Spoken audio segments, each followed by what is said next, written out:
सेवण मावा के खबर ॾींदा हलूं तालका रिपोर्टर मोहम्मद सफ़र सेवानी जी रिपोर्ट मुताबिक़ सेवण जी कच्ची आबादी ऐं भंभरा मौला जा रहवासी केतिरनि ई सालनि खां पाणीअ जे फुड़े लाइ तड़पंदा रहनि था। जंहिं इलाइक़े जो सहाफ़ी सोशल वर्कर आशिक़ अली भंभरो बि पाणी न मिलण वारे ज़ुल्म जे ख़िलाफ़ मीडिया ते पहुची वियो।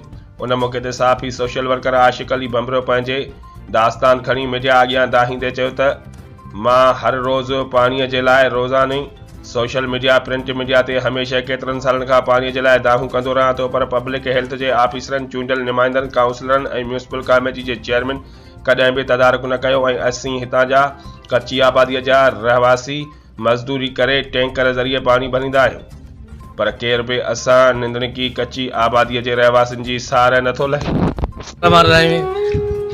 नाज़रीन असां अॼु शहर जे माण्हुनि खे ऐं ख़ासि करे जेके शहर जा सोशल माण्हू आहिनि या समाजी माण्हू आहिनि असां उन्हनि खे ॿुधाईंदासीं त असां सां सेवण में कच्ची आबादी में हीउ जेको ज़ुल्म ऐं ज़्यादती आहे जेको त रोज़ु असां पाणी भरंदा वञूं ज़रीन ते।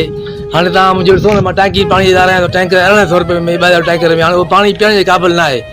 वरी मां रोज़ु 100 रुपये, हाणे मां 100 रुपये गाॾी में पेट्रोल जो भराए आयो आहियां, हे 2 ॼरी सिर्फ़ु पाणी जो भरिया आहियां, वरी पेट्रोल गाॾी जो ख़तमु। रोज़ु असां लाइ इहो ज़ुल्म आहे। हाणे मां मज़दूर माण्हू ॾियारी कमायां 500-800, हाणे मां जे पाणी भरण वञा त मज़दूरी ते मां किथां वञा? मज़दूरी जो तव्हांखे ख़बर आहे टाइम हूंदो आहे, अगरि टाइम ते माण्हू नथो पुॼे त मज़दूरी न मिलंदी आहे। हाणे मूंसां रोज़ु ज़ुल्म आहे त असां हाणे पाणी भरियूं या असां मज़दूरी कयूं। मां शहर जे चेयरमैन साहिब खे ॿुधायां थो सही सां पाणी भरियूं या मज़दूरी कयूं, शहर में था रहूं असां त असां सां एॾी नाजाइज़ी छो आहे?